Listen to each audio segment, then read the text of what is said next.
All right, welcome in, guys. Welcome in, welcome in. So first question is about tapering training. So Tyler, we got a couple guys going to selection in this Feb class. Obviously, this is a question about 10-day taper. We're 5 days out now. How would you taper training or life in general 10 days out before selection or any selection for that matter?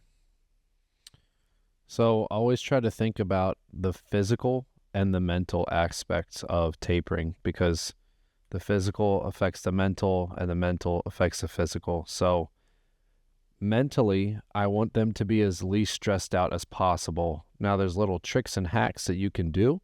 Keeping someone occupied is really good. So whether they get in a book, actually a good time to play some video games, maybe watch a movie to try to just get your mind captured and off of stressing about whatever the target is we're tapering for.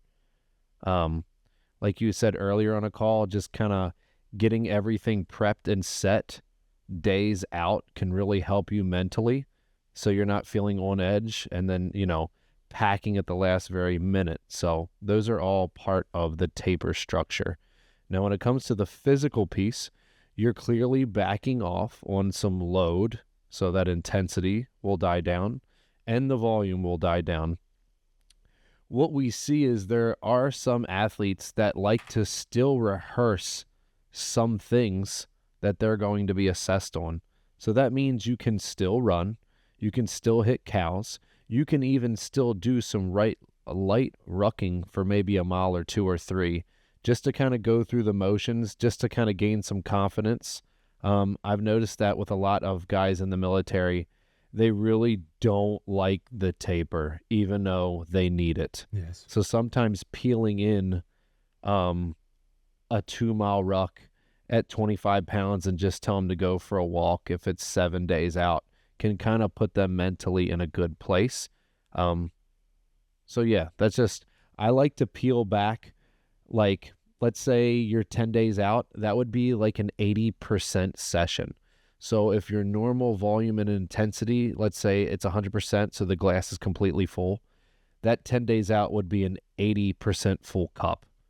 And then from 80, 70, 60, 50, and then so on and so forth. But if someone's really banged up and you only have 10 days to taper, you could go even more extreme with that, as in decreasing the load pretty rapidly. Yeah. And what I always tell guys about the taper is when you're 2 weeks out from selection, there is no more progress that is going to be the differentiator, the distinguishing factor as to whether or not you get selected. Like, your numbers are your numbers at that point. The goal with those last 10 days is to make sure that you are 100% recovered. Your CNS is recovered. You can get some grease to groove sessions like what Tyler talked about, lower down the volume, the intensity, and your goal is to show up to selection day one and let those little aches and pains kind of subside. So usually, and we'll put people, we have guys on a taper right now for this upcoming class.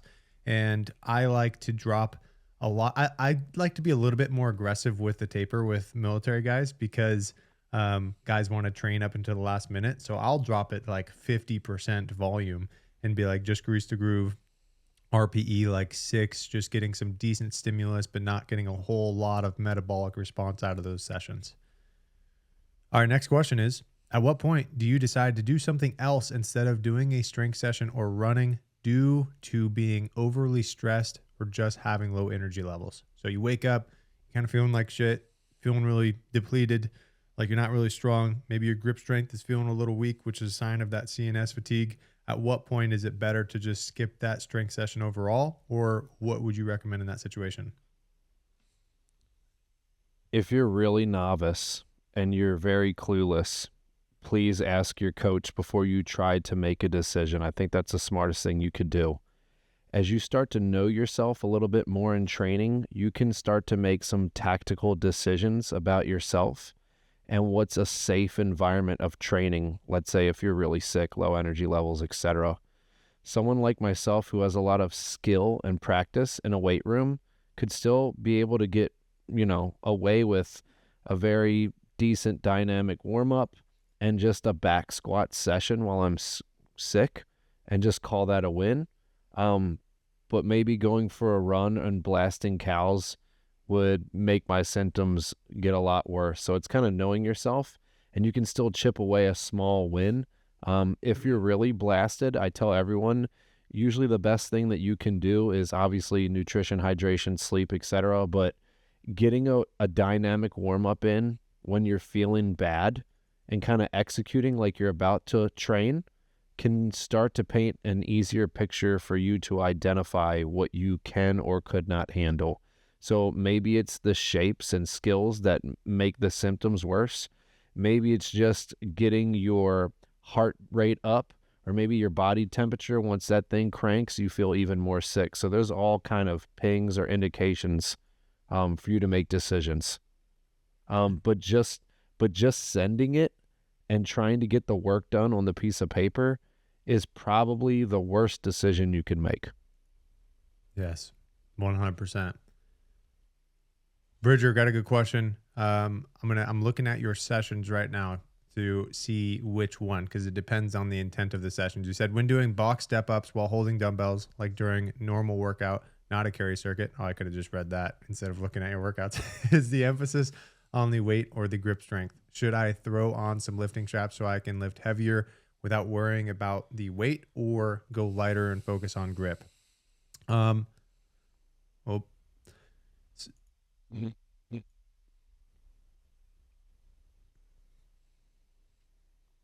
yeah, I would say, and Tyler, I want to hear your thoughts on it too.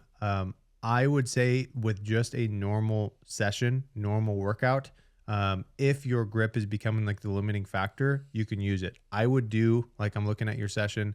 We got 3 sets in there, supersetted with the T push-ups. I would do the first sets, or like the first work, without the straps. And then when your grip is becoming the limiting factor, then you can use the straps. But the goal with this is not to just overload your system to where you're like getting sloppy reps, going through it with your knees caving in or having some instability.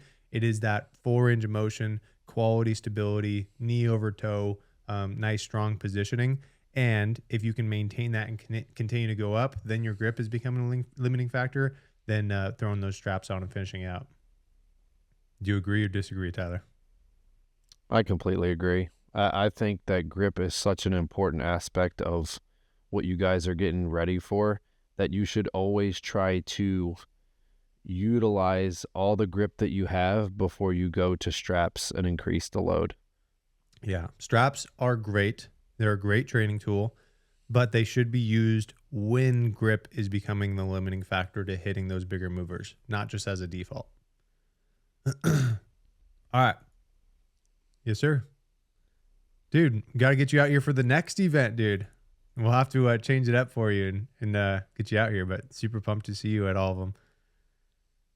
What advice would you give a new private with an 18X contract experiencing the new Army life and culture? How can I take every arena I am in before selection and use it to my advantage?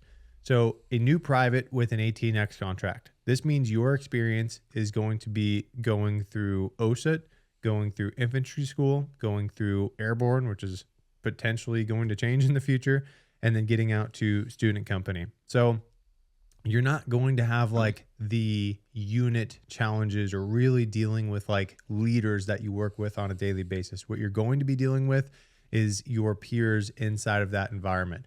What I would say is use this time to work on your emotional control, your ability to not lash out, your ability to kind of go with the flow to a certain extent, because what's going to happen when you're going through basic and OSIT is, as an 18X, is you're highly motivated. You're there to be a professional soldier. You're there to push yourself and do these great things. And there's going to be other 18Xs around you like that. But there's also going to be a big percentage of the population that you're going through OSIT with that are not nearly as motivated as you. They have bad attitudes. Everything sucks. And then the Army was a mistake for them to join. And they just have this like, woe is me attitude. So don't fall into that. Bring guys out of that. Be a leader for those around you. And then if you hear guys doing it, guys are acting a fool inside a formation, don't be the guy that yells at them or jumps down their throat. be the guy that is professional and handles situations like a professional. So I remember going through basic and I was super freaking motivated. I was like, that 18-year-old kid that took everything serious, and I wanted us to be like the most squared away platoon, and I was like, kind of a looking back, kind of a nerd about it. And I remember when guys were joking around or not doing what they were told, like I would feel like this little anger in my chest, like just freaking do what you're told. Like it's not that hard or whatever. And a lot of times I would have to kind of take that step back and be like, okay, it's not, they're not my freaking problem. Like I need to focus on what I need to do and get through this and, help the guys out that I can. So I would say take that mindset into it. And then don't fall into the trap of having a negative attitude. There's going to be tons of guys around you, I promise you, even at selection, even going through the pipeline, who have negative attitudes about everything. Don't fall into it, because it spreads very quickly, and it changes your whole outlook and will undermine your resilience going through those pipelines. And it'll make those boring times where you start questioning your decisions versus times where you start hanging out with the boys and having some fun. How useful and when do you think incorporating body weight hit workouts like those would be in helping me prepare for some of the sleigh sessions the drill instructors at OCS will put us through? So how often do you think doing some body weight hit sessions should be included specifically for those smoke sessions, Tyler? So I think they're useful because it's clearly going to be a demand that's placed on yourself at one point or another. As long as you're not thrashing yourself to the point that you can't sustain your own training, I think they're good.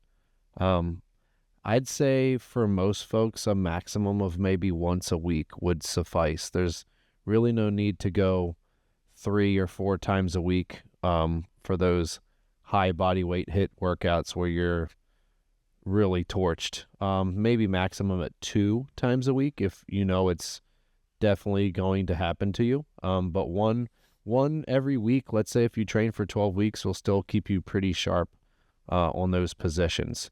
Now, where I would like to put them, it'd be interesting to get your take, John, too, is I actually would like them probably after a Saturday session, like actually after a ruck or something like that, or after a zone 2 run or tempo run on a Thursday. Yeah. I like the Saturday, Thursday as well. I mean, either one could work just fine.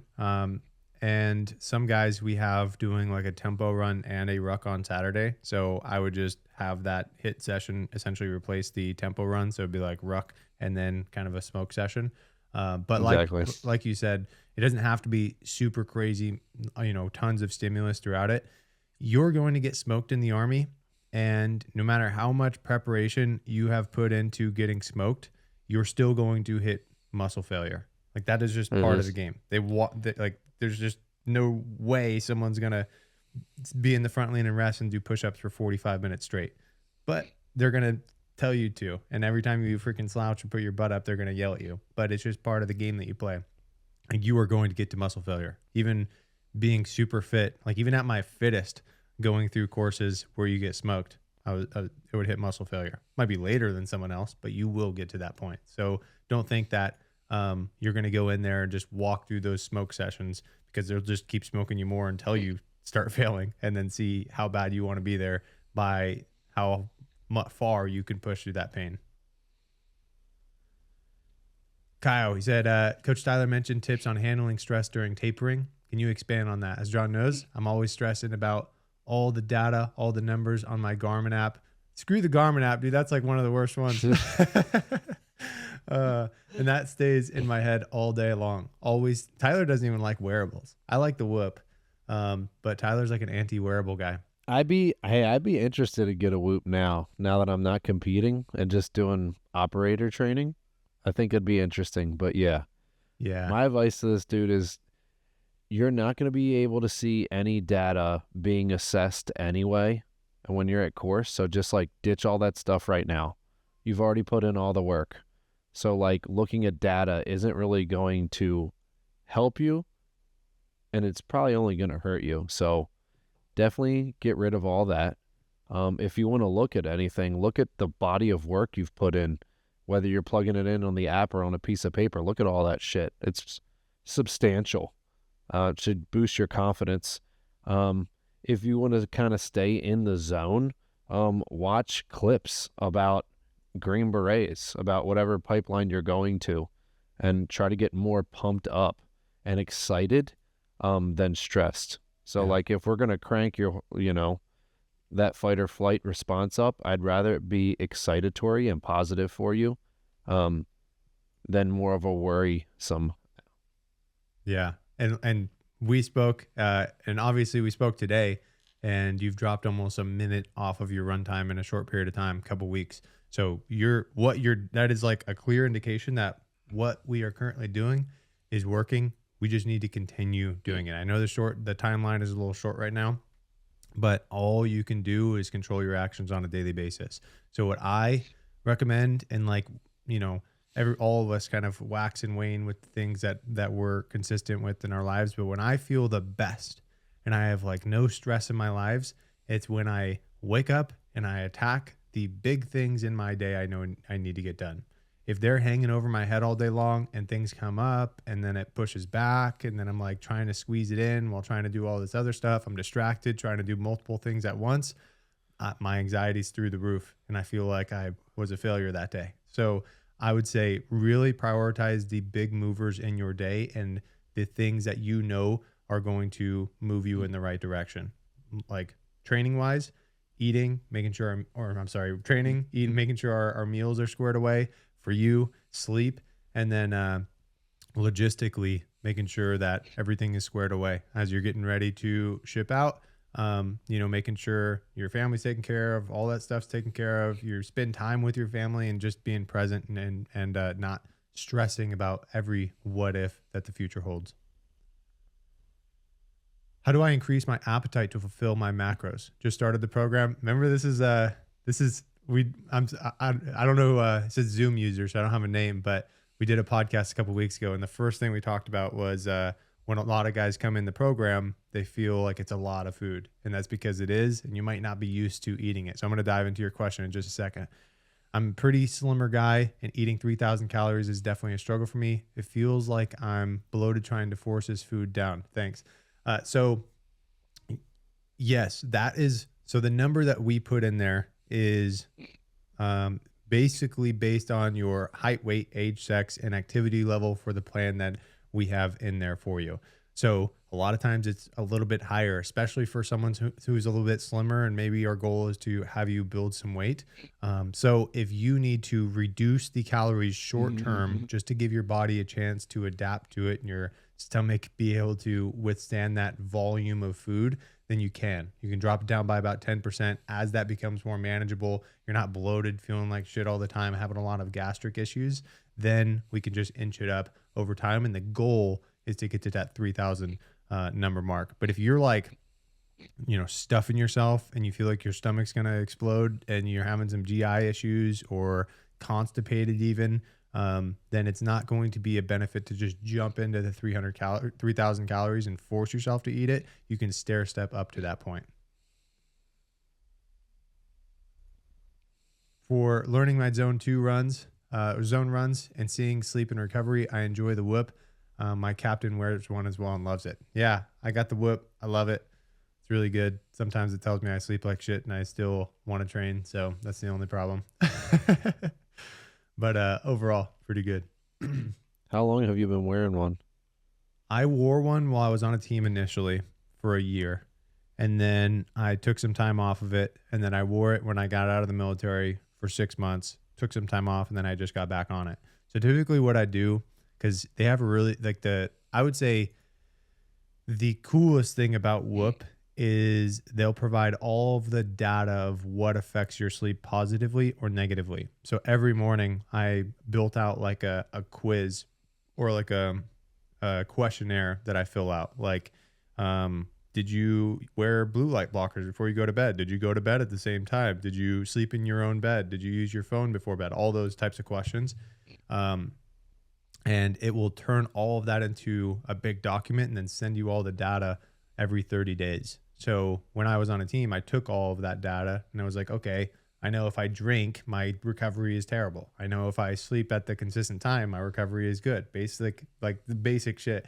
But it's cool to kind of confirm that with me. Now, like when I started taking magnesium. I told you about this. And for the first couple weeks taking magnesium, um, my recovery went up. I was feeling really, really good.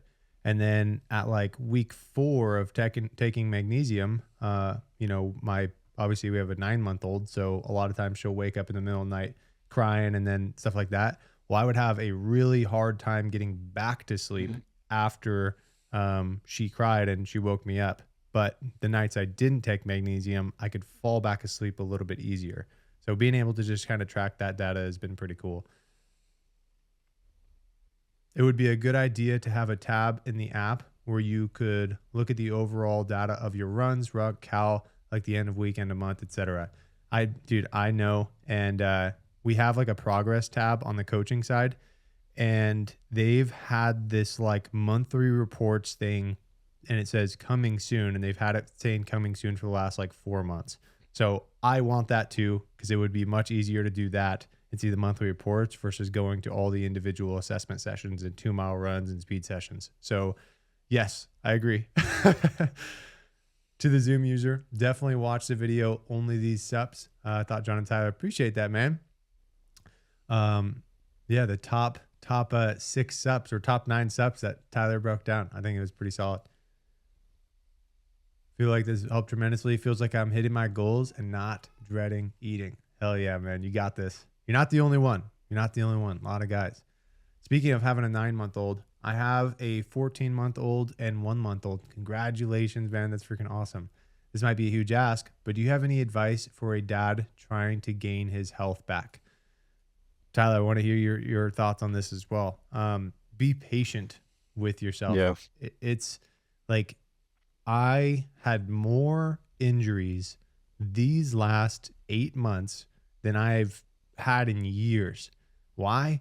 Because I'm stubborn and I want to keep training like I have full recovery and I'm driving up my performance, but I'm not getting any sleep because I have a baby at home. So there's a give and take there. If you notice that you're constantly under recovered, for me, like my emotional control was a little bit off. I was a little bit more snappy than normal.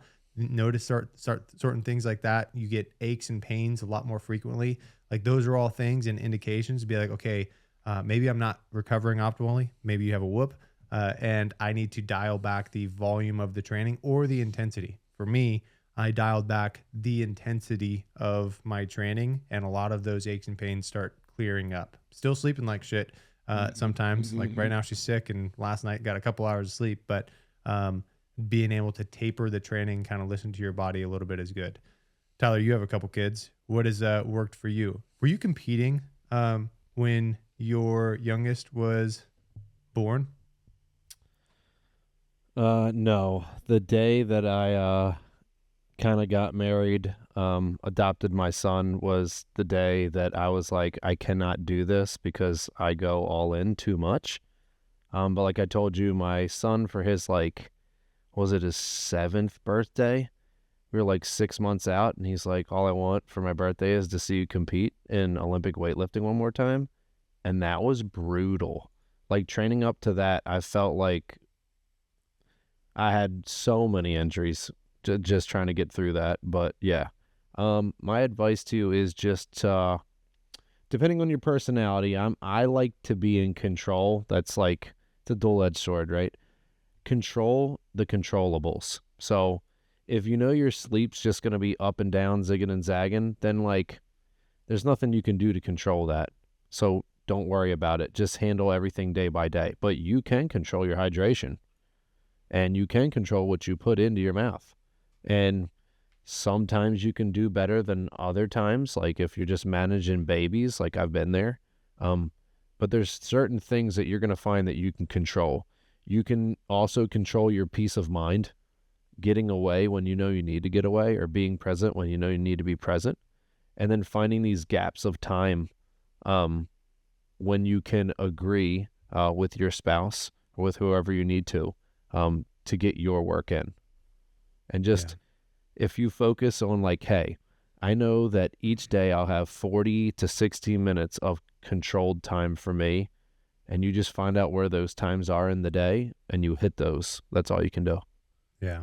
Yeah. Definitely like planning things out has been huge for me. Like, talking to my wife, like I want to go to the gym from 1:30 to 3. Like, what do we need to do to make it happen? And just having that plan is really good. I've been part of the IG community for a couple weeks now. Welcome in again, brother. When is the best time I should sign my 18X contract? So we had a couple Ryans join around the same time. So I brought up what I think is your page. If you want to drop your last name, I can confirm it, but going over your stats, man. So cool. Nope. Got the wrong one. Thank you. One second. Let me bring up yours. While you're looking that up, can I drop a little dad advice? Yes, send it, please. Go for it, Bridger. All I can say is don't let like the idea of what you think something should be stop you from doing just what you can do. Like if you're going to put in a crappy workout that is just like, oh, I did lunges today, that's a lot more than nothing. Just take what you can get. Also, babies love lunges. Like, so if you're carrying your kid and you're doing lunges, they love that crap. They eat it up. Got 4 kids and none of them sleep better than when I'm walking around with them. So, but also like same with taking care of the baby themselves, like, yes, there's obviously optimal diet and optimal everything, but like, think about every adult you've ever met. Can you really tell the difference between a breastfed baby and a formula fed baby and the kid who got all the snacks they wanted and the kid that only got perfect veggies? Like don't let the perfection stop you from just getting stuff done. If that baby's crying out of control and won't drink the formula, throw in like a 1/4 teaspoon of sugar in there and don't tell the moms online, just Don't tell my wife that. Please do not tell my wife. She'll murder me. That's She's what I'm looking saying. at me right now. Like, she just snapped her head over like this. I'm just saying when that baby goes to sleep and she's like, oh, how'd you get him to sleep? I don't know. I got the touch, right? Like, and that's it, That's a lot of wisdom right there, Bridger. My wife was literally, I have like my office doors are glass. My wife's sitting on the couch. I said that and she's like this. Whoa. She's like a hawk, man. All right, Ryan, want to go over your numbers real quick? So you asked when to talk to the recruiter. So right now, looking pretty freaking solid with the cows. Cows are looking really good. Strength's overall really good. And your strength is not going to be the limiting factor. I know the temps were below freezing on that initial 2-mile run, but coming in out of like a 14:45. So ideally, that is a sub 14 by the time you go talk to the recruiter. Now that might be 6 to 8 weeks off of consistent training. Obviously, you came in running solid mileage. So with that mileage and the capacity, getting those structured speed sessions, managing the volume with the strength sessions a little bit, typically we can break that sub 14 mark within 8 weeks. And dude, I would say once you get that sub 14 mark, once we get some rucks under your belt, freaking feet are feeling good, not tore up, and able to get 6-8 mile ruck in with 35-40 pounds without getting crazy blisters and tearing yourself apart, it's a good time to drop that packet and get everything signed and moving. It depends on where you're going, obviously the time of year and what the recruiters have, but what we have been seeing is usually a couple month wait from the time you sign to the time you ship out. So I would say once you break 14 and you got some solid rucking in, so like 8-10 weeks from now, talking to them, getting it signed, going through the MEPS process would be a good way to go.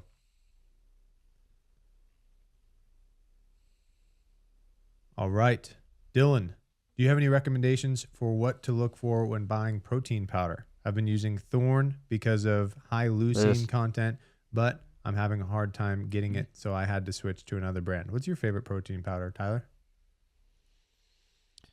Well, it's interesting you asked that, because if you would have asked me a year ago, I would have told you whichever one's on sale, because I prioritized protein powder as a supplement. So I wanted to spend all my money on high quality food and then my protein powder was just supplemental.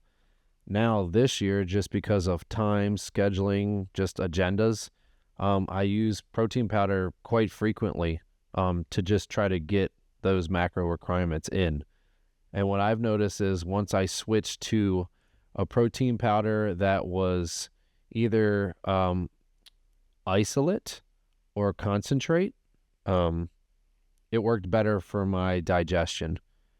And I tried to find protein powders that had obviously less ingredients, and the fat content would like max out at like 2.5 per serving. I think once you get into protein powders that are like 3, 4, 5 grams of fat, there's just probably like a bunch of safflower oil and things that would just kind of wreak havoc on me. I used to do Gold's like Optimum Nutrition protein powder, and that worked really well for me. If you guys shop at Costco, the Costco brand is actually Optimum Nutrition. They just buy them at bulk and slab Kirkland on top of it, and you can get an entire dog bag. We're talking like 70, 80, 90 servings for about $55. And that's usually what I roll with. Yeah. That's solid. I've been going with Transparent Labs lately. Who's this guy? Dude? Oh, wait. There we go. What's up, dude? What you got? He's got There you the go, man. bag. Optimum Nutrition. I can just see, it's even blurry, but I could just see it right away.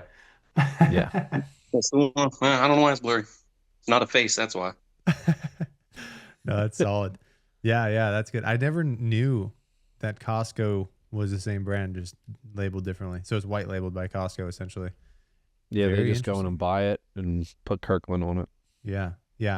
I use Transparent Labs, but kind of like what Tyler talked about, that is supplemental, shouldn't be our main source of protein throughout the day. We should be getting that from high quality foods, meats, etc. So it's not going to be a huge difference, the specific brand. You just want to make sure you get one that is reputable, clean relatively, and then doesn't cause you to have crazy GI issues, because some of them will.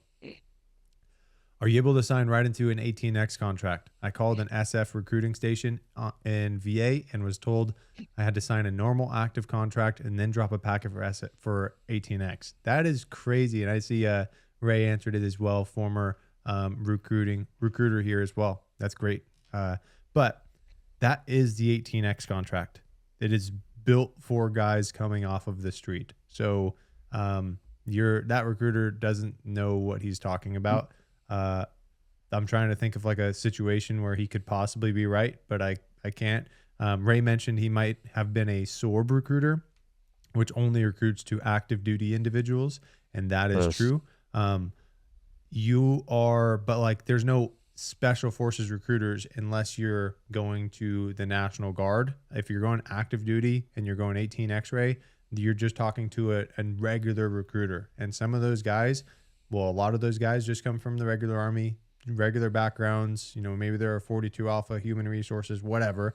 Nothing against them, but they might not know anything about the 18X pipeline until they get some reps and go through their training and things like that. So if it's a new recruiter, you might get some bad information. So I always, and this is like the thing that I always say with recruiters, Ray, correct me if I'm wrong, but experiences may vary with recruiters. You'll get some really solid guys.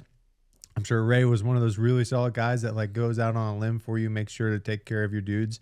But you'll sometimes get recruiters that are just chilling on recruiting duty and they just want to check the block and go home at 1700 and call it a day. And they might tell you no on things when they have no business telling you no, or they're not the deciding factor. They're not the decision maker. And anytime you get a no from a recruiter about something, whether it's this, whether it's a waiver, don't take it at face value and continue to kind of be that squeaky wheel until it gets pushed up to the actual decision maker. For Coach Tyler, I have a tight right ankle, feels like it's under pressure, feel like a good popping, feel like I need a good popping. What would you recommend to ease that pressure? You popped my ankle when he came here. I had the same thing, Alpar. When we went to the gym, he did a full assessment on me, popped my ankle, and I was like, whew, That felt amazing. twice. Twice, It dude. exploded. I know. That felt good. Yeah, if you get your hands on a chiro that could pop your ankle, that'd be awesome. If not, the straight leg banded distraction, you can kind of look that up. You can do it in a side lying or just laying on your back position. When you lasso it around your ankle, you're going to get some distraction of that ankle, and that can definitely help alleviate some of those symptoms. If it's really tight, you might actually want to check left and right and see if there's like some micro swelling around it. Doing an Epsom foot soak, like just going ankle deep in a bucket with some Epsom salt and some warm water, might be really nice for you as well. Yeah.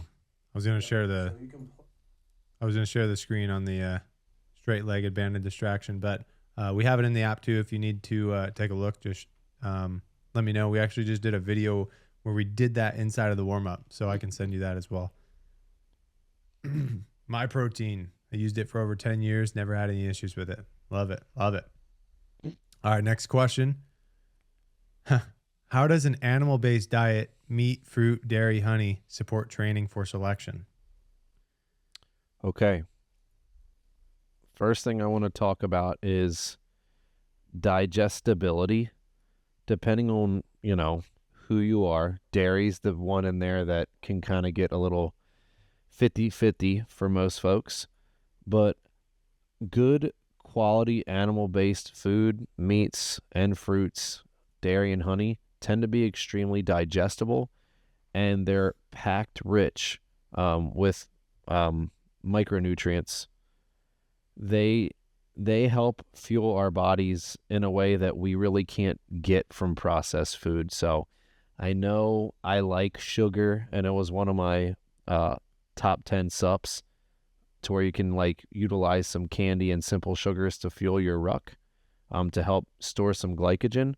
But as far as what's going to fuel you and prepare you and break down proteins is going to be whole foods.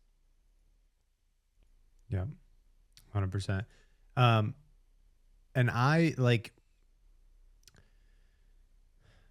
like the animal-based diet of this is the horizontal part of the vertical diet that we covered in that call. So meat, fruit, dairy, honey, all fantastic things to get in there.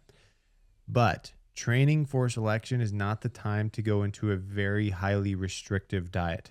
It's very hard to get the amount of carbs we need to on a daily basis just from fruit and honey alone. So supplementing with eating things like, pasta, white rice. White rice is fantastic. Actual carbohydrates is going to help keep your glycogen stores up and make sure you're able to perform, because that is primarily converted from those carbohydrates, from those more simple carbohydrates, a little bit more higher on the glycemic index. All right. How can nutrition be managed when traveling and not being able to cook most of the time? If anyone has a question on this, I can actually drop it in the chat, but we have an eating on the go guide, and we talk about having, we even break down macro numbers with different restaurants that you can go to. The thing that I always do when I am traveling and I'm trying to be very diligent about my nutrition is make sure that I can get the protein in on a daily basis. So if I'm going for a 5-day trip, I might have 5 Ziploc bags full of protein and already my creatine mixed in there. Might bring some Bear Bells protein bars because I'm freaking addicted to those, and just making sure that I'm squared away protein wise, so that when I do go out to eat, because a lot of times it's not hard to come by carbohydrates and fats. You're going to find those freaking everywhere, but getting enough protein on a daily basis can be very beneficial. What do you do when you're traveling to make sure you're hitting those numbers? So I always bring a bag of protein with me. Like when I came to see you, I brought that big bag of Kirkland protein. And so as I was about to get to the airport, it was like 2 scoops of protein powder with some salt. Like I do chocolate protein, so I just added salt, got that down. When I'm on my flight, I'm just pretty much pounding the electrolyte tabs, maybe a piece of fruit or jerky. And then, like I said, we went to breakfast, so I was good on that. Came back, hit another 2 scoops of protein powder. So just using protein powder to meet my requirements. Yeah. And pretty much when I'm traveling now, like recently, I've been really trying to help my hydration. You can ask John, like I was just carrying all these freaking tablets and popping them all over the place. And it was like the first time I traveled from right off the plane to even when I left, like I felt good. I was able to perform and rip through tons of work. Yeah. And I was good. And I think it wasn't just the nutrition. I think the hydration was even more important for me traveling, because that usually wrecks me. Yeah, that was like the first thing you did when you got here is open up my water bottle and drop in a hydration tablet. I was like, what's up, dude? I dropped the link to the Eating on the Go guide in the chat as well if you guys want to check that out. This is from Frank. Frank's the one that crushed the competition when we were at the live event last week. He said he's also the one at the end of the session, Tyler, where we were working on his hip with the kettlebell. So he said, still having that flare up in my inner hip muscle near the groin. What would you recommend for it?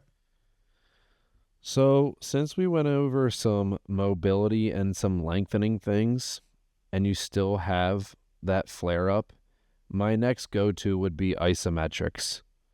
So I would start experimenting with different variations of the Copenhagen and see if that done probably, let's go 3 sets of 12 to 20 seconds with adequate rest. Definitely hit the other side. That's healthy. Whether that's short lever, so the knees bent at like a 90-degree angle, or that straight long lever position is probably what's going to rocket it up quite a bit. So hit some isometrics. You know what? Do something that flares it up first. Not crazy bad, but just kind of gives you that, oh, it's still there. Go through your warm-ups, go hit your Copenhagens, and then kind of do a retest. And if that pain response is gone down by like 1 or 2 RPEs, you would consider that a success. So then that's something that you might want to do periodically throughout the day, up to 3 times a day. I would be hitting some ISOs for that set rep prescription. And Frank, because I know we had, I think it was last block or the block before, I had some Copenhagens in there for you with the warm up. And those were like full extension Copenhagens with your feet on the bench instead of your knee on the bench. If you feel a bunch of pain with your foot on the bench, reduce it by sliding down the bench a little bit and getting your knee on there. So you're not feeling a ton of pain and just holding it and pushing through it. You're just getting some light stimulus on that area. Just wanted to add that in there because I know you've been doing the Copenhagen's last block. Ethan, I'm about to go pick up my ship date this week. I've been a little banged up lately, but on the mend. And I'm wondering if you guys think mid-April ship date is appropriate for someone with my numbers right now. Looking over your numbers right now. Also, 12 Jan PT test. He said in 10 days, I somehow took 41 seconds off of my 2-mile run, which pumps me up to see.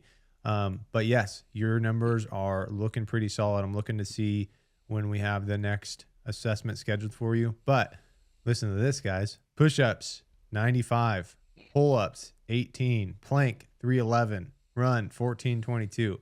So yes, solid numbers. Your strength numbers look pretty solid. I like to see that run time sub 14, but with how you're pacing right now, you're going to be far below sub 14 by mid-April. So I would say that would be a good time to ship out. For all my guys trying to lose weight, look at 647 bread, 40 calories per slice. I have not tried that. Also, quick question. How much weight do you like to see for weighted planks? I like to keep them under 2 minutes. So if you are hitting, you're able to do over a minute 30, 2 minutes with weighted planks, then kind of increase the weight. But most of the time, 45 pounds for weighted plank, get a plate on your back is going to be solid. Going above that kind of gets a little bit tricky. We can use things like the Smith machine is actually a pretty decent place to do weighted planks, especially if you have somebody there, you can kind of load them up pretty good. But if you're by yourself, then it's a little bit more difficult. So 45 pounds for weighted planks is a good place to start and build up to. You ever done weighted planks with the Smith machine? Never even seen it. I'm still trying to picture it in my mind, and I'm like, I got nothing. Really? I like it. Yeah. I've messed around with it before. It's good because you can get a lot of weight on it, and then Sure. it can kind of suck like with the bar being across your back. But if you use like the pad or a pad, and then Okay. have a buddy kind of just rotate it so it sits Sure. there, you can really load up a weighted plank. All right. How much sleep while training? I'm blue collar and work 12 to 14 hours and usually only get 4 to 5 hours a night. Tyler, I'll let you handle this and I'll chime in. I'm going to go ahead and just say it depends. We tend to think that you need 8 hours of sleep, but I've worked with humans that have functioned just fine on 5 to 7 hours of sleep and work really long hours. Guys in the team that just come in and execute at a high level and they're fine. Also know guys that could never hydrate or drink water and they're fine. It's incredible. But you have to know who you are and what you can handle. Unfortunately, I have my mom's genetics. If I don't get 8 hours of sleep, I will be ill. That's just what it is. I'm very fragile. It sucks. There's some really high-level athletes that try to get 7 hours of sleep a night. That's like their minimum mandatory. And then they try to get 1 or 2 naps in a day at about 30 minutes a crack. So ultimately getting them that 8 hours. Yeah, I like it. Quality matters. Quality matters. So I would say really take precautions, not precautions. That's a bad word. Take the steps to make sure that your sleep quality is really good. So really dark room, temperature is not super hot if you can, control it and keep it nice and cool in there. Not like gorging yourself with food right before you go to bed, cutting up that food ideally. I know you work, so you're probably eating late. But just taking those extra steps, getting the phone out of your room. If you wake up in the middle of the night, damn sure don't look at that phone. Those little things can really help the sleep quality and help you get more out of that 5 to 7 hours or 4 to 5 hours rather. What's the benefit of doing a stationary or an isometric Copenhagen versus something active like pulling legs together with a band pulling them apart? So the Copenhagen is going to work a little bit different musculature with the inside of the groin than pulling apart. If you're bringing your legs in together, then it would start to challenge things like a Copenhagen. The great thing about the Copenhagen is you use your body weight as load as well as gravity. And what we were describing in the Copenhagen was an isometrically done one. You can also utilize it with motion, but as that individual who was in tons of pain, we would start with isometrics first, get him out of pain, and then we would start to increase range of motion so that that tissue could have that ability to be strong in motion, which is most likely where his pain's occurring is he's on his feet and he's moving. So there's usually like a progression that we have in the back of our head as coaches as to, hey, this is what we're going to give him first. We're going to kind of get him out of everyday life pain, but it's going to be these hard directed motions with quite a bit range of motion that will get him out of pain when he's doing something athletic. Next question is, how should I expect my run times to improve coming from living and training at altitude 6,000 feet? So when I lived in Colorado, and there's like averages. When I lived in Colorado, I lived at 8,400 feet and then we worked at 5,500 feet. So I've come down the mountain every day. And when I would go somewhere and run that was closer to sea level, I would usually see about 25 seconds faster on my 2-mile run. Obviously, the longer that run is, the more we can shave off of it. So that, I guess that would be 12 seconds per mile faster just coming from elevation. So I would say 20 to 30 seconds. There's tons of variables in there, but in my experience, that is pretty reasonable to expect coming from that high of elevation down to sea level. This is an interesting one. You and I have not talked about this, but I'm interested to see where we lie. Thoughts on training with an altitude mask or just casually wearing one, increasing lung capacity and strength. So I don't like training with an altitude mask. And the reason why is it doesn't actually change the density of the oxygen in the air. So when you are at elevation, the density of the oxygen in the air is what is much lower. The response that you'll get from being at elevation for a period of time is increased red blood cell count. This takes weeks, months for your body to actually adapt to it. The short-term benefits of it is just kind of like that CNS response, like teaching your body to handle that stressor. Now, something cool there. I was in Miami, and there was a gym there. It was called like Mile High Fitness or some shit like that. And I went with one of my buddies that goes there regularly, and it was like HIIT style workouts. Like, you're going in the circle, you got a trainer yelling at you, but they had a system in there that actually manipulated the density of the oxygen in the room. So I was like, maybe that has some like short-term benefits, but again, to really get the like red blood cell count driven up, it takes months of being at altitude for that to take place. From a like, I guess, stress inoculation, maybe you can make an argument for it. Like obviously there's like hard target companies inside of special forces will hit targets inside of full MOP gear. So they're wearing a gas mask and everything like that. In that case, you would definitely want to hit a target or spend some time on the range doing CQB in that gas mask just to inoculate yourself to that stress and that restricted breathing. But as from a physiological adaptation standpoint, there's not going to be a whole lot of benefit there. What are your thoughts, Tyler? Anything that you would disagree with? Yeah, I agree with the physiological things that are happening. But let's say you're just not tough in the situation, like you were saying earlier. People that have worn an altitude mask, whether they've made adaptations or not, they tend to go into those situations a little bit more prepared just because it's stress. So their body can handle that stress, just kind of like what you're saying with the gas mask. I like it. So from a strength inoculation or a mental aspect, then there are some benefits to it. Mm-hmm. All right. Trey, got a question. Is September timeframe to go to SFAS appropriate with my current numbers?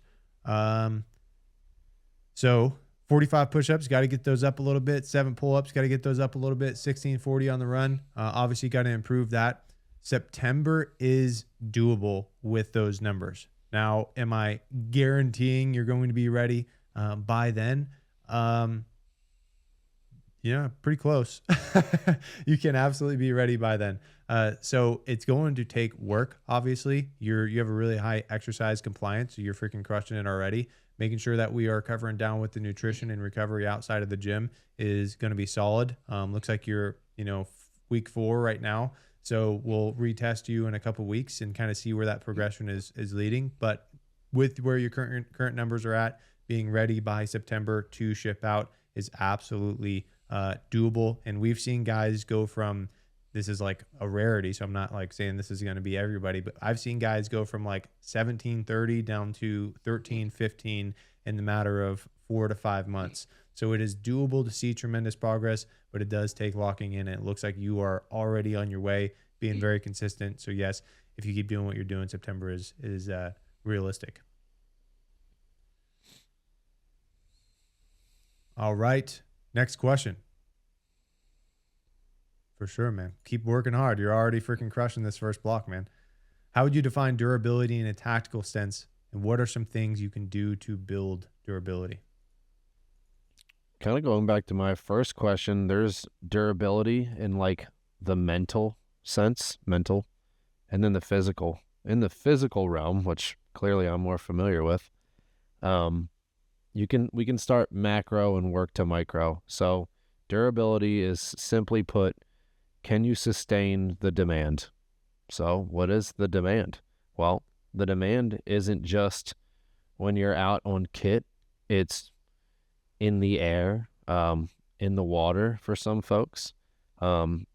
It's in the team room, it's on the range, it's getting maybe a couple hours of training in, maybe an hour or two of fight club a day. It's this whole body of work, and just handling that in itself generally. So durability of that is, can you show up every day and complete those tasks, yes or no? Now, if you start to wear down, that's where we come into, can that person sustain, yes or no? It's not looking like such. So what do? Managing your load and your volume, aka just stress in general, through physical exercise is the best way to handle this durability. Okay, so now we're working more micro. Making sure that you can recover from your strength training sessions, and that those strength training sessions have a good warm-up, a flow to it, and an order that me and John talk about, all affects the recoverability and the adaptations at the same time. Making sure that you can recover from them also gives way to, where do you place the other things in the day? Like my running, my cows, maybe you do jujitsu, other things. So usually when you're on team, that is, I have a heavy strength day and a skill that I'm trying to acquire, and then the next day it might be I'm going to fight club, and then I'm going for an LSD, back to a strength day. So there's these waves throughout the week that help sustain you and make you more durable because you handled the training. Now, what's inside of our training that can help us be more durable? Well, the body can flex, the body can extend, the body can rotate. Make sure you're getting all those movement patterns in every session that you train. And then you can bring it down even to the joint level, the flexion, extension, and rotation of certain joints. So being durable means that you should be able to handle all kinds of movements of the body and handle them under load. So that means you need to be at least mobile enough to get into the positions, and then strong enough to possess the strength not to get hurt in these deep ranges of motion. So something as easy as a back squat done full range of motion can make you more durable. Just rucking, right? You can maybe ruck longer. You maybe can increase your skill in rucking because you have the strength, your ability to hold the pack. But we can also see durability as, what happens when I fall with a ruck on my body? What happens if I get twisted to the side? Maybe I'm in a shoot house and I get bumped and I make a quick transition and a turn and I fall. Lifting at a full range of motion and also going through proper dynamic warm-ups, change of direction training, all transfer into this durability model. So, simply put, durability in the tactical sense would be, do you have smart training? Does your body move in a full range of motion? Can you flex, extend, and rotate? Is your body experiencing all those positions, yes or no? And can you handle that training for a very long period of time? If so, then you're more durable than the guy next to you. Yeah. And right now I am not very durable, that I found out. No. And so Tyler came out here and he did a full assessment on me, and he found out all my mobility limitations. So this is like the year of getting buttery. And even though I can feel good, I can move well under a pack, I can run, I can do these things, because I lack the mobility in these specific areas, it makes me less durable. So the mindset to take with it is, it's not just expressing strength, it is being able to move and withstand the twisting, jerking, following motions that you're going to experience in different environments that you're placed in. Nicholas, to piggyback on the running question, I've only been on the program for a few weeks, and I feel like my 1 mile time has dropped already. Pumps me up, dude. Looked up your numbers as well. So we got to have like team Tyler versus team Chris, because team Chris's guys are crushing it right now in these blocks, man. Should I expect Nice. that eventually to plateau? I would like to eventually get my mile time down to 6 to 6:30 minutes. Not sure if that's possible, but one of my top goals. So yes, where you're currently at, and I looked at your numbers, you're likely going to see some rapid progress over the next several months, especially with the 2 mile time. Obviously, I like to use that. We have a lot of data on the 2 mile time, so it's really easy to compare that versus the 1 mile. We don't typically start seeing a plateau until around that like 14:30, 14:45 mark. But like guys above that can see really quick progress getting down to that point. So where you're currently at, I highly suspect that you're going to continue seeing that progress. And if you stay consistent, you eat well, sleep well, train smart, take care of your body, put yourself in those optimal positions, then for most individuals, getting down to that 6 minute, 6:30 mile is completely doable. Gonna take some time, but doable. But doable. Keep staying consistent and getting after it, man.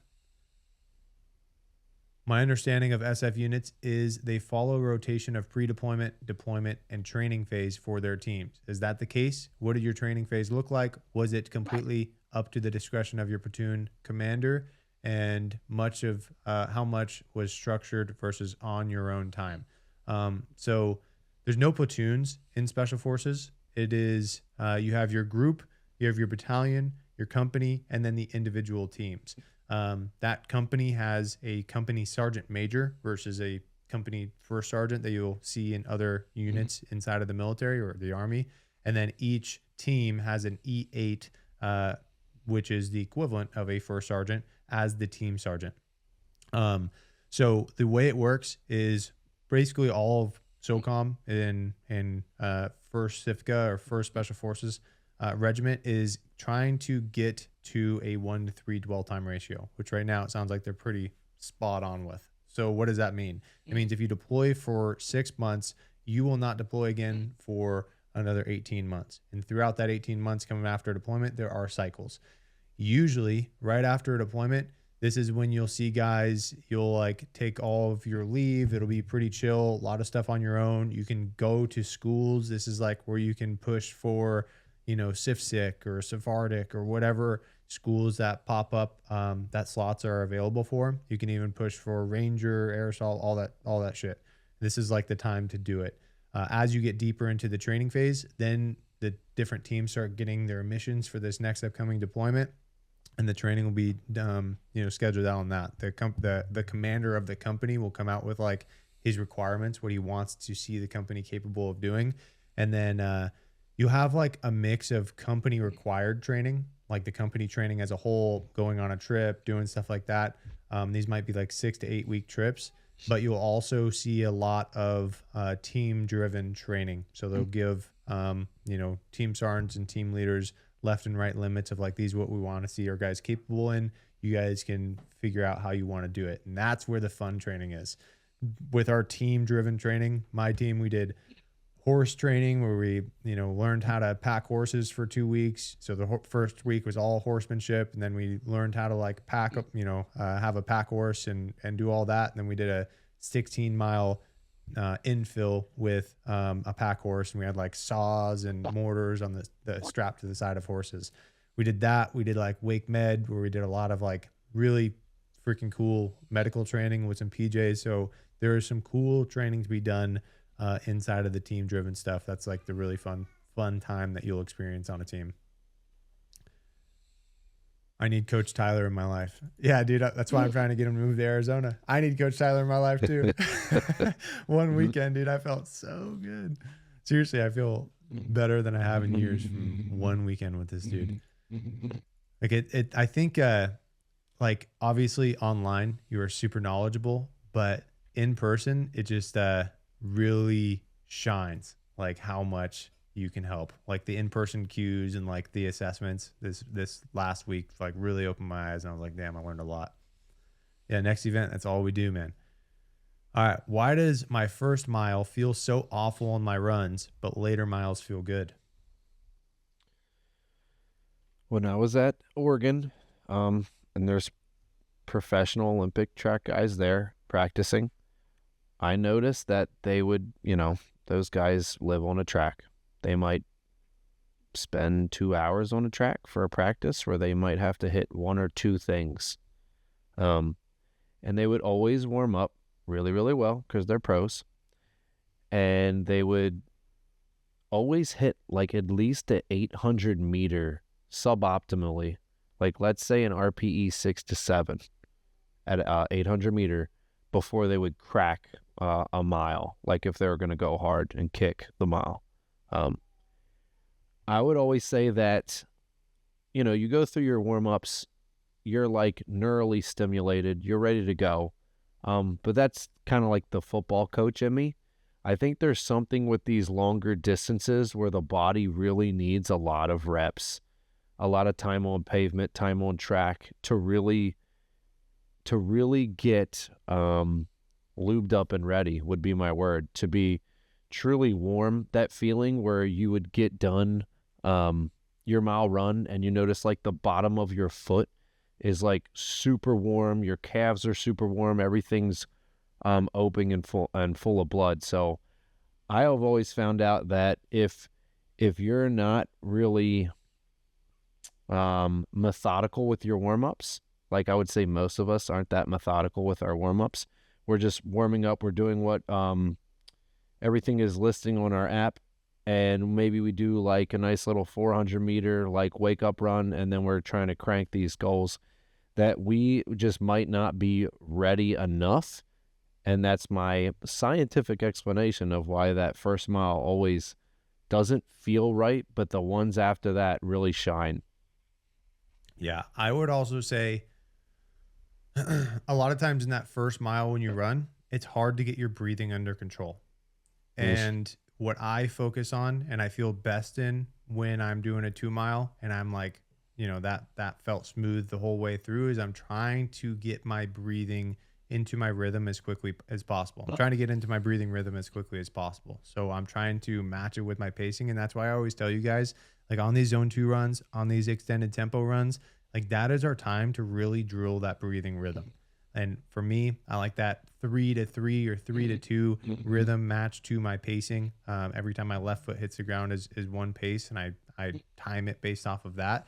And just going off of that and almost forcing myself to get into that rhythm early can help that first mile feel good. iPhone 3, what you got, man? Hey, John, it's Nasser. Oh, dude, what the hell is going on? What a What's freaking up? surprise. What's up? What's up? Pumped to see I you, just, bro. yeah, it's great to see you too. Yeah, I just wanted to stop in because I never had time to hop on the calls, and it's been so long. But I just want to let you know I just passed my PT test to go to PC, the prep course for Monday, and my knee feels great. So I just really appreciate like all the advice and all the tips and stuff like that.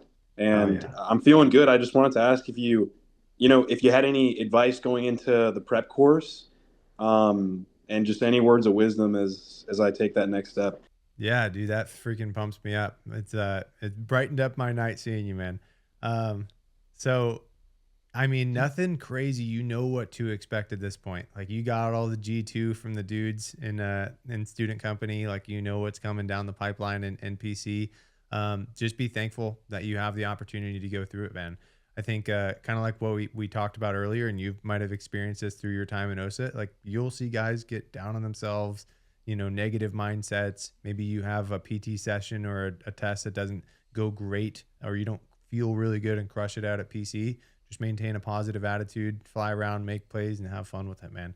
You're gonna do great. And I know, you know, you're gonna crush all the physical stuff, but I think you're really gonna shine when you get out to team week. So be a leader, you know, be a guy that lifts others up, and just be the person you are, man. You got it, John. Thank you. I appreciate that a lot. Actually, I did have for land nav because they give us an area here to practice.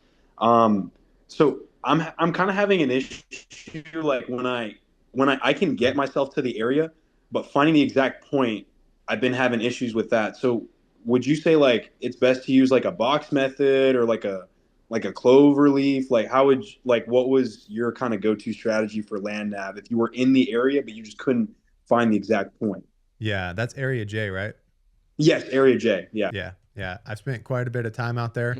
There's not a whole lot of like really solid attack points out there. So I would first say, like, what were you using for attack points? Well, actually, I don't think it's Area J. Is that the one by Ritz Epps? Um, it's that if you go to the end of Ardennes and then go across the street, essentially. Oh, no. So we've been doing it at Hurley Lake, if you know Okay. where that's at. I don't. Yeah. Over there's a bit more features for attack points, but usually I try to use, um, I can like try to get like 50 meters away from like ends. And I kind of use that as an attack point, or uh, like trails, or even if I can, if the draw isn't in my way, then I can also use that as an, or like a contour line that's like elevation change of some sort. So Yeah, that's freaking the contour line elevation change is not an attack point. yeah, okay, yeah, that's what I figured. It kind of just guarantees that you're in that area, though, I guess, right? Like in the general area. Yes, but an attack point is not just guaranteeing that you're in the general area. An attack point is like, I know no shit on the map, I am right here. So it'll get better because like a lot of the training areas, I haven't been to that one, but I know Area J, like there's just not a whole lot of like legit attack points. But when you get out to the star course, you'll conveniently find that pretty much every point is within a certain distance from like a really solid attack point. They do that by design. So like first off, with your route planning, make sure your attack points are legit, clearly identifiable, not just like a contour line or like where a draw ends, anything like that, because those change with vegetation with different times of the year. So that's like first step. Then when you are at your attack point and you've confirmed it, like if it's a road and you've confirmed the azimuth down the road, whatever, then being very deliberate with that dead reckoning process. So you pull up your compass, even like little stuff matters with your compass. For you guys that went out to the land nav course, you remember me talking about this, but you know, you've probably heard compass cheek. I don't do compass cheek, but center of your body line right here, and making sure it's like actually center of your body line. What you'll see a lot of times is guys just like hold up their compass and maybe they'll hold it here and they're looking at the compass here, but they're actually looking that way. And they'll just be a tree or two off. So being very deliberate, moving your body and then finding the point that lines up with it, whether it's a tree 50 meters away, walking to that and resetting and just taking that process slow. Like if you like the going from your attack point to your end point is not the time to rush at all. Like you should make up the time in those longer movements when you have corridors of travel and a clear backstop, funnel that into your attack point. And then from that attack point to your end point, that's like deliberate. I'm slowing down. I'm finding this freaking point. If you have walked the, 100 meters or whatever, and or 400 meters, and you don't find your point, then you can either use a spiral or a box method. I would say I always like walk a little bit further, so maybe 50 to 100 meters further than like you guesstimate. You'll kind of find where you tend to come up short or overshoot when you start doing those longer legs of the checkpoints. But I would typically undershoot a little bit. So if I counted 400 meters, I'd be like, okay, I'm just going to keep going. And more often than not, I would just run into my point then. But if not, then you might backtrack to where that was and then start doing a clover leaf. There's three. There's a clover leaf. There's a box or a spiral. The box is really easy because you can use the, what's it called? The azimuth to do it. Or you can hang something. If you have something like a freaking, I don't know, like a tag or something on a tree and that you can kind of see, and then walk circles and have those circles get bigger and bigger. Sometimes it's, I'm not going to tell you to do that, but good tricks that later once you not in that environment. But yeah, I would do that, but damn sure start with solid attack points. Okay, got it. And how many attack points do you think roughly should you be averaging, like 3 to 5 or? So you have your checkpoints, and your checkpoints are just where you're going along the way. So if you have a 5K movement and you're going to go through Bones Fork Creek, so you might have to do that. Let's say you have to bust a draw, which is not ideal, but and then you are going to go another 800 meters and there's a parallel or an east-west running road. That might be checkpoint 2. That's just you verifying that location. Checkpoint 3 might be the bottom or the southeast corner of Lake Baggett, which is going to be out there at Hoffman training area. Those are just you kind of verifying your location as you go. And instead of walking that 5 kilometer movement, you're breaking it into 800 to 1200 meter movements. There's only one attack point, and that is the final checkpoint before your point. So like there's only one attack point. There's checkpoints. And if you can find checkpoints that are super clearly identifiable, freaking way better, but they're not always going to be like that. It might be a trail, it might be a road, it might be a draw, it might be something like that.